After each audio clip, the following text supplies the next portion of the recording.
할렐루야, 성도 여러분 반갑습니다. 수요 성경 공부 시간입니다. 네, 오늘 본문은 마가복음 10장 17절에서 22절입니다. 주님 앞에 나왔었던 한 젊은 부자 청년 관원의 이야기죠. 오늘 내용은 요한복음을 제외한 공간복음서 모두에 다 나오고 있습니다. 즉 마태복음, 마가복음, 누가복음에 모두 나오고 있고요. 제자도에 대한 중요한 시사점을 가진 참 중요한 내용입니다.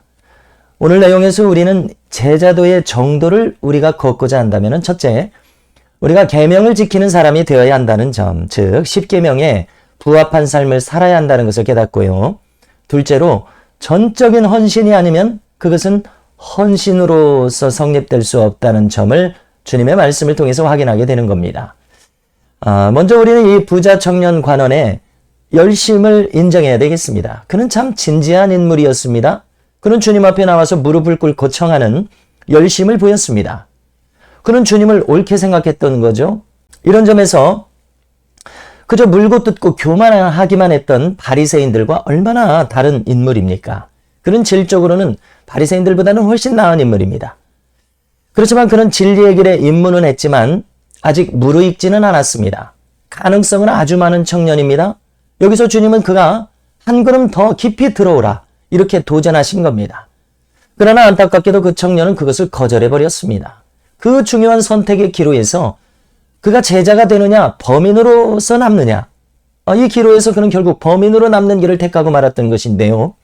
17절을 보니까 그는 주님을 선한 선생님이여 하고 부르고 나섭니다. 여러분이 이 말을 숙고해 봅시다. 주님은 호락호락하게 이 말을 그저 그대로 수용하시지 않습니다. 어쩌면 이 말은 외계적인 말이죠. 상대방을 높이고 들어오는 말입니다. 우리가 사회생활과 직장생활에서 기름칠을 잘 해야 하는데요. 기름칠하기 위해서 꼭 필요한 말입니다. 필요한 태도입니다.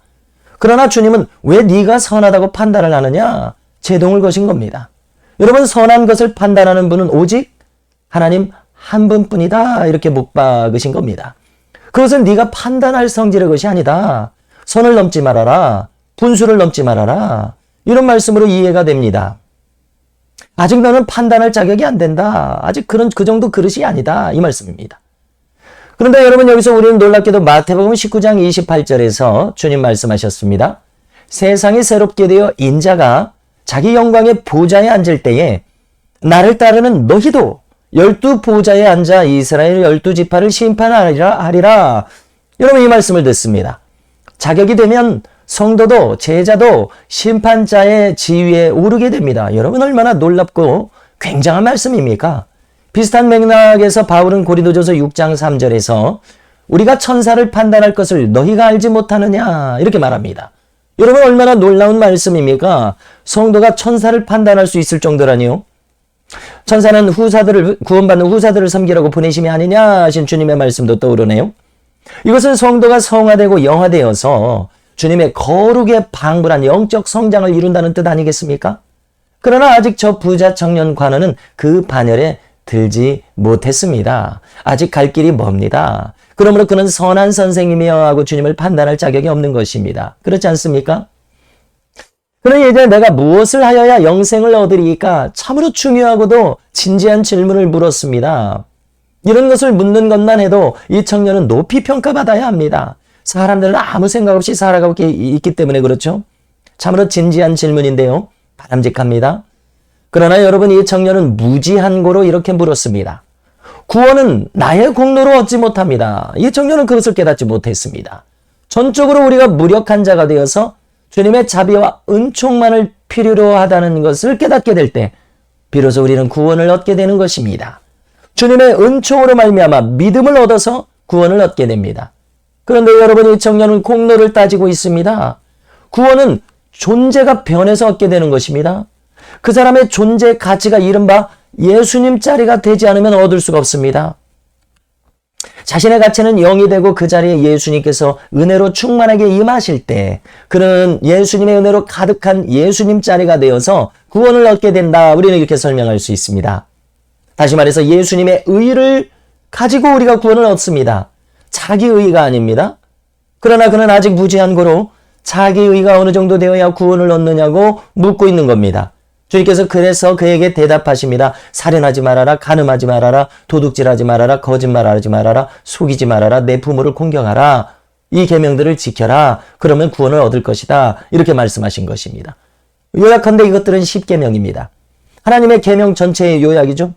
하나님을 사랑하고 이웃을 사랑하라는 그 대계명의 요약입니다. 이것이 율법과 선지자의 강령, 곧 토라와 느빔의 전체 요약입니다. 여러분, 이렇게 성경의 사람, 말씀의 사람이 되라고 합니다. 공로가 아니라 우리의 존재가 성령의 사람, 성경의 사람, 말씀의 사람이 되는 겁니다. 여러분, 그러자 그는 다시 한번 당돌한 답을 하는데요. 선생님, 이것은 제가 어려서부터 다 지켰나이다. 여러분, 이 질문의 의미와 무게 말입니다. 그는 자신을 지금 과신하고 있습니다. 여러분, 인간으로서 이 계명을 다 지킬 수가 있겠습니까? 완벽하게 지킬 수가 있겠습니까? 인간은 불완전합니다. 여러분, 이것을 만일 깨닫는다면 사람들은 누구나 말할 것입니다. 주님, 제가 이것을 다 못 지키고 있다고 답할 것입니다. 그러나 그는 당돌하게도 자신이 그것을 다 지키고 있다고 책임질 수 없는 말을 하고 있습니다. 혹 어쩌면 그의 의욕만은 진심일는지는 모릅니다. 그래서 주님께서 뭐라고 말씀하십니까? 주님께서 그를 사랑하사. 참으로 재밌는 대목입니다.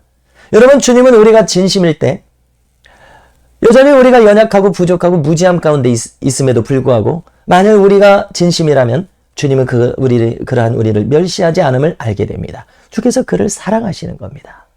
여러분, 오히려 아직 여전히 부족하고 연약함에도 불구하고 진심으로 주님 앞에 나오니까 그런 우리를 주님이 사랑해 주신다는 이야기입니다. 왜 그렇습니까? 아직 가능성이 있기 때문에 그렇습니다. 주님은 중심을 보시기 때문에 그렇습니다.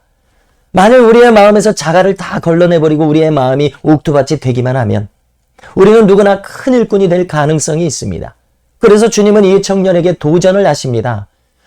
과연 이 청년이 사명자가 될 것인가, 제자, 헌신자가 될 것인가, 그 기로에 서도록 하십니다. 기회를 주시는 겁니다. 21절입니다.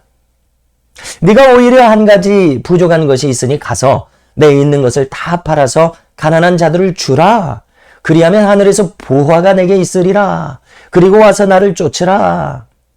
여러분, 만일 밭에 있는 보화를 발견한 사람이라면 자기의 재산을 다 팔아서 그 보화를 차지하는 길을 택할 것이라는 겁니다. 그러나 여러분, 이 부자 청년 관원은 그 보화를 아직 발견하지 못했습니다. 그의 눈은 아직 가리워져 있습니다. 그러므로 그는 슬픈 기색을 띠기 시작합니다. 자기의 재산을 다 팔아서 저기 보이는 가난한 사람에게 주는 것은 아직 그에게 불가능한 일입니다. 할 수 없는 일입니다. 그는 아직 잃을 것이 많은 사람이었습니다. 현재의 자신을 유지하고 싶었습니다. 그러나 만약 그가 더 이상 잃을 것이 없는 사람이 되었다면 말입니다. 아멘하고 주님을 쫓았을 것입니다.